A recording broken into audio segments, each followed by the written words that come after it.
A warm welcome to all our viewers. I'm your host Pratiksha Mishra and you're watching another episode of South Asia Focus. Let's begin the show. Indian Prime Minister Narendra Modi's visit to the Maldives marks a pivotal moment in India's diplomatic outreach, reinforcing the special bond between the two nations. From key infrastructure projects to shared goals in maritime security and regional stability, the visit highlighted a growing convergence of interests. As both countries celebrate 60 years of diplomatic ties, this renewed partnership signals continuity, deeper cooperation, and India's enduring commitment to its Neighbourhood First and SAGAR visions in the Indian Ocean region. India and the Maldives have long shared a close partnership rooted in geography, history, and mutual interest. That relationship took another significant step forward as Prime Minister Narendra Modi concluded a landmark visit to Malé, a visit that not only marked his third to the island nation but also became the first by any foreign head of government under President Mohammad Muizzu's administration. The visit came on the occasion of the Maldives' 60th Independence Day, with Prime Minister Modi honoured as the chief guest during the celebrations in Malé.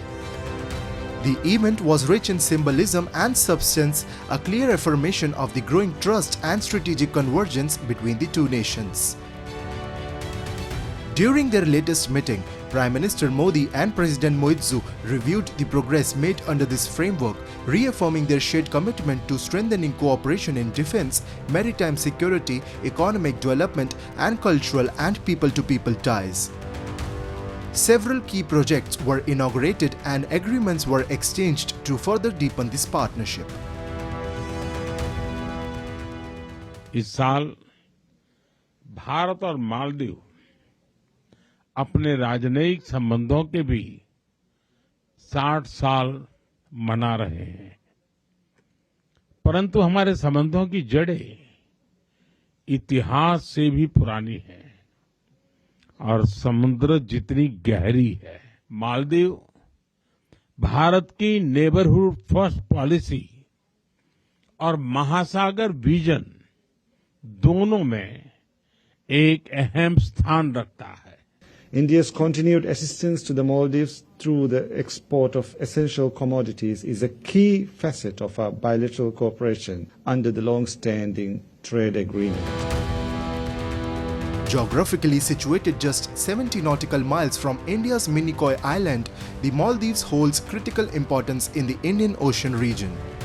This high-profile diplomatic engagement builds upon President Muizzu's state visit to India in October 2024, during which the two countries adopted the India-Maldives Joint Vision for a comprehensive economic and maritime security partnership. Prime Minister Modi's visit underscored India's ongoing commitment to maritime stability and regional connectivity under its Neighbourhood First and SAGAR security and growth for all in the region policies. The decisions also focused on bolstering cooperation in maritime domain awareness, counter-terrorism, and disaster preparedness. Our Prime Minister has very clearly said that for India, in Indian diplomacy, Neighbourhood First policy is something very, very important. And amongst the Neighbourhood First policy, he has said very clearly that Maldives occupies a special place. So we have continued to cooperate with Maldives, and we continue to develop our ties in all areas, whether it is political, developmental assistance, trade and economic relations, people-to-people contact, cultural, and I would say that we have a very strong relationship. India's development partnership has become a cornerstone of its engagement, with Maldives playing a transformative role in the island nation's infrastructure landscape. From the landmark Greater Malé connectivity project to critical initiatives like the Addu airport upgrade, India's support has been instrumental in reshaping the Maldives' future and driving sustainable growth. The Greater Malé connectivity project, which is the largest infrastructure project that the country has ever seen, is being completed. We are hoping that it will be completed sometime next year, and the Addu airport upgrading and the Addu water and sewage and the roads and the Hankede bridge project, they are all on schedule and proceeding well. The only projects that we see ongoing in the last 2 years in the Maldives has been those that have been undertaken by India and with the generous assistance of Indian government. The Maldivian people are indeed grateful. The successful conclusion of the Prime Minister's visit is expected to provide fresh momentum to bilateral ties, with both nations agreeing to further institutionalize cooperation and maintain the high frequency of exchanges that has marked the diplomatic engagement in recent years. This visit reaffirms the central role of the Maldives in India's regional strategy and sends a clear message of continuity and collaboration between New Delhi and Malé in shaping peaceful, prosperous Indian Ocean neighborhood.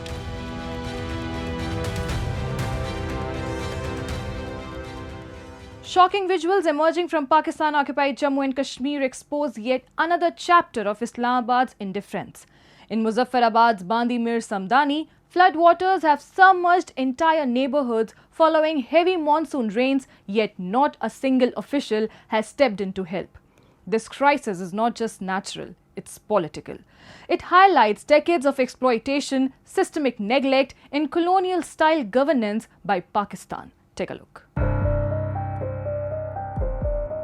Pakistan's deliberate neglect and colonial-style exploitation of Pakistan-occupied Jammu and Kashmir have once again come to light, this time through floodwaters.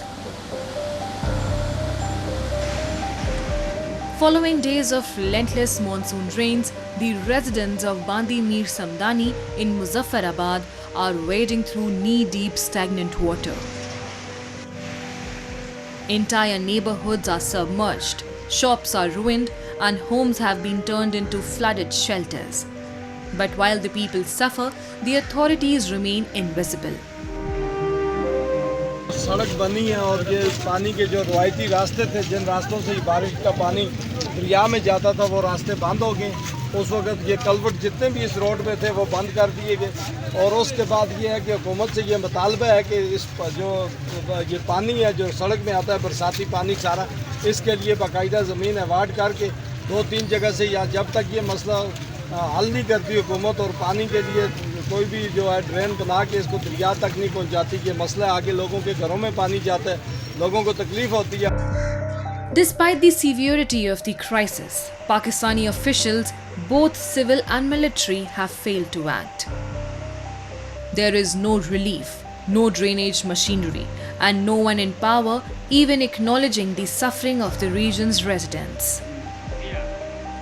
तमाम VIP लोग इधर से गुजर रहे हैं, उनको नहीं पता यार ये लोग किस हालात में ज़िंदगी बसर कर रहे हैं। नीचे से जाके देखें, लोग मेरा ख्याल 5-5 फुट उनके घरों के अंदर पानी है। ये जो मुतलके हमारे एमएलए साहब भी हैं, अपोजिशन लीडर साहब भी हैं, आज तक उन्होंने आके ये नहीं कहा यार ये इधर के लोग ये क्या कर रहे हैं, क्या नहीं कर रहे। This is not an isolated failure. It's part of a long pattern of systemic discrimination and exploitation. Pakistan has always treated POJK as a buffer zone and a propaganda tool. Locals say the region is effectively abandoned. No infrastructure is built. No disaster preparedness plans are in place. And when tragedy strikes, as it often does, the administration disappears. Decades of empty promises from Islamabad have created a deep sense of betrayal and alienation among POJK's residents. Worse still, those who dare speak out are often harassed, silenced, or labelled anti-state general. Time now for Asia This Week, the stories from across the continent. To promote regional revitalization, Shiga Prefecture aims to strengthen its overseas relationships with Hiyoshi Ecological Services contributing to this policy. Japanese prefectures are focusing on enhancing ties with Asian countries and India to accelerate regional revitalization. In Shiga Prefecture, Governor Taizo Mikazuki is taking the lead in building these international connections. Governor Mikazuki visited Hiyoshi Ecological Services to learn about its business and its guiding policy, no borders when it comes to environmental issues. He received an explanation of the laboratory work, including water quality analysis, dioxin and asbestos testing, food safety analysis, and the detection of harmful elements. These laboratories represent the core of Hiyoshi's ecological services. Another key purpose of the governor's visit was to meet with Indian internship students. 2 Indian postgraduate students are currently training at Hiyoshi Ecological Services. Since 1988, Hiyoshi has accepted more than 1,000 foreign interns and trainees. After returning to their home countries, they form a vast human network. Governor Mikazuki is strengthening international relations through collaboration with Hiyoshi's overseas network. Iran's Supreme Leader Ayatollah Ali Khamenei recently said that Western demands over Tehran's nuclear program are an excuse to confront the Islamic Republic. Khamenei made the statement a day after US President Donald Trump warned about renewed strikes if Iran restarts nuclear work. Trump issued the threat on July 28 as he held talks with British Prime Minister Keir Starmer at his Turnberry Golf Resort on the western coast of Scotland. South Korea's new Foreign Minister Cho Hyun met his Japanese counterpart Takeshi Iwaya in Tokyo on July 29 in his first official trip abroad since taking up the post earlier this month. Both ministers expressed hope that Japan and South Korea would continue to develop a closer relationship, with Cho mooting the return of the so-called shuttle diplomacy between the two countries. From student-led startups to women-led ventures, India's southern city of Hyderabad is fast emerging as a powerhouse of innovation. With a network of cutting-edge incubators, the city offers a vibrant ecosystem where young entrepreneurs gain access to mentorship, funding, and hands-on experience in solving real-world problems. As Hyderabad evolves from its legacy as the city of pearls into a thriving startup hub, it's not just fostering ideas, it's shaping the next generation of change makers, redefining India's innovation story. Taseed Mustafa, a 20-year-old student from Osmania University, is the co-founder of Plantify.app, a startup promoting sustainable urban living through plant-integrated indoor products. He is part of Adventure Park, a student-focused incubator helping young innovators turn ideas into ventures.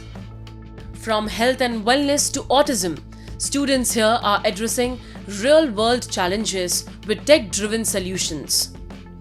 This growing community of change makers is redefining Hyderabad's identity, from the city of pearls to a thriving hub of innovation and entrepreneurship.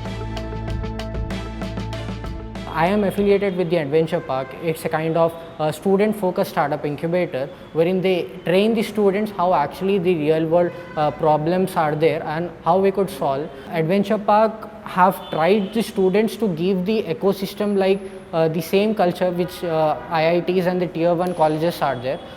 So they have tried their best. They have tried their level best so that we could compete with the students who are actually there in the market.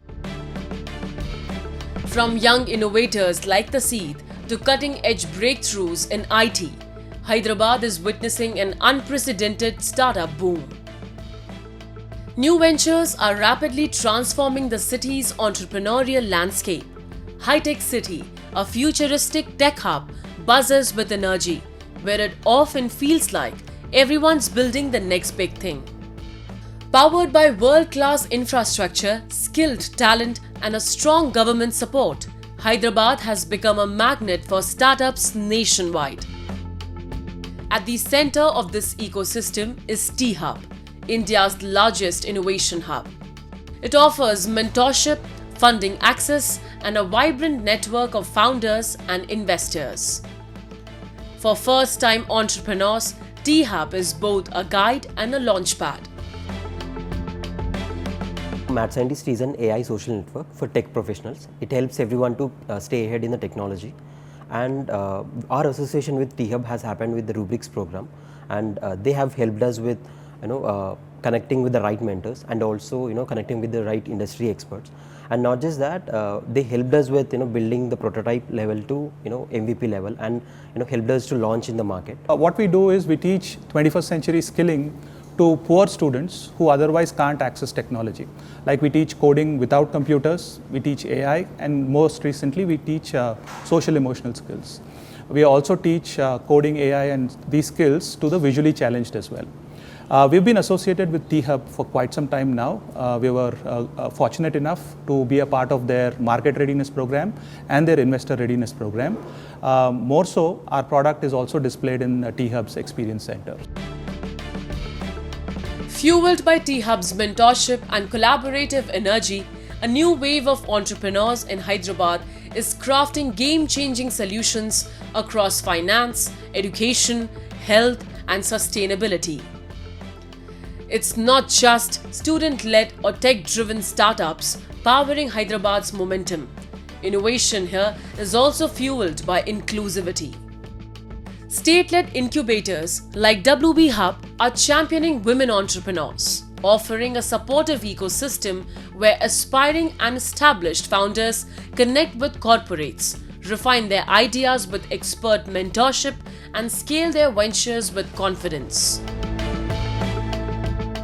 WB Hub is India's first state government-led organization established to support women entrepreneurs, both from urban and rural communities.